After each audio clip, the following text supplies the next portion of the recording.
Hello again. Now that we've looked at why you might want to write and for whom, we can look at the different types of projects you can consider. There's actually quite a few. But we're going to start off with the chronological autobiography, which is what most people consider. Chronological because it tends to follow in sequence. So you might start with I was born on the 14th of April, da, and carry on from there. Or indeed, you might start with back a generation or two, start with your grandparents or your parents, and then follow on to wherever you want the book to finish, whether that's today or with the birth of your last grandchild or the millennium or whatever it happens to be. And we'll discuss that later. And it's an autobiography because it's written by you. So, that's the most thorough, and that's what we'll be primarily looking at. But within that, there's a subset which is effectively is a memoir, which is selective. So you don't have to be exhaustive in what you write. You can leave bits out, for example. I mean, one chap we worked with, he had a difficult time with his career. And he was honest about it. He said, I don't know if it's that I can't remember or that I don't want to remember, but I'm skipping through the next 7 years of my life until 1983 or whatever it happens to be. You don't even need to write that. You can be selective. We can explain that in the introduction and let people know what they're getting, and that's fine. You could take a particular element of your life. So, for example, we worked recently with a lady who she'd been a nurse on board a ship. And it was particularly about that part of her 3 or 4 years, a very special part for her. It's still worth topping and tailing it so that people know a bit about how she got there. And then if she wants to write an epilogue and say what happened thereafter, up to you. So, yeah.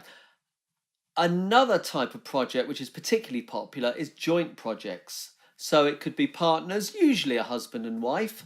And when that happens, the book can be 50-50. So one person can start off with their childhood and then the other person, and then school days and then the other person, and then the early work life, and just take it in turns like that. A more usual project would be where one person will take the lead and then the other will come in at that particular point. So say if it's the husband who's writing, he'll carry on up to the point where he meets and marries Betty. And at that point, Betty might write a chapter or two, or maybe her husband will do it for her, but that's a possibility. I've also done projects whereby you literally put both books alongside each other in the same volume, so that is possible too. Another type of joint project, which is great fun, is multi-generational. So you can encourage once you've written your part, you can encourage your children maybe to write a few pages, and the grandchildren. How big those sections are or whether they appear in the appendix is up to you. And again, we can discuss those sorts of decisions later. A particular interest for a lot of people is writing a family history in terms of genealogy and writing back to what you know of the family. Very interesting. Just be a little bit careful, because people who get involved in genealogy, it can take them over, and the danger with that is you never actually get around to writing what you know. So my little theory is that if the information is there now in the archives, it'll still be there in 2 or 3 years' time. Write what you know first, and then start writing the genealogy later. It's a trap that a lot of people fall into. There's specialist sorts of books if you like, so you can follow a theme. One lady, she and her husband, they bought a plot of land and they built a bungalow over 30 years during their school holidays. They were both teachers. And in theory, it was the building of the bungalow, but of course their life was getting in between, and that's what made it so interesting. You can divide your book into stages, so you can do it as perhaps the son, the sportsman, the actor, the father, all different sorts of sections. You can write the book as a form of novel.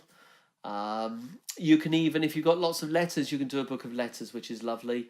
And of course, if you've got a corporate history, a family firm, that can come in as well.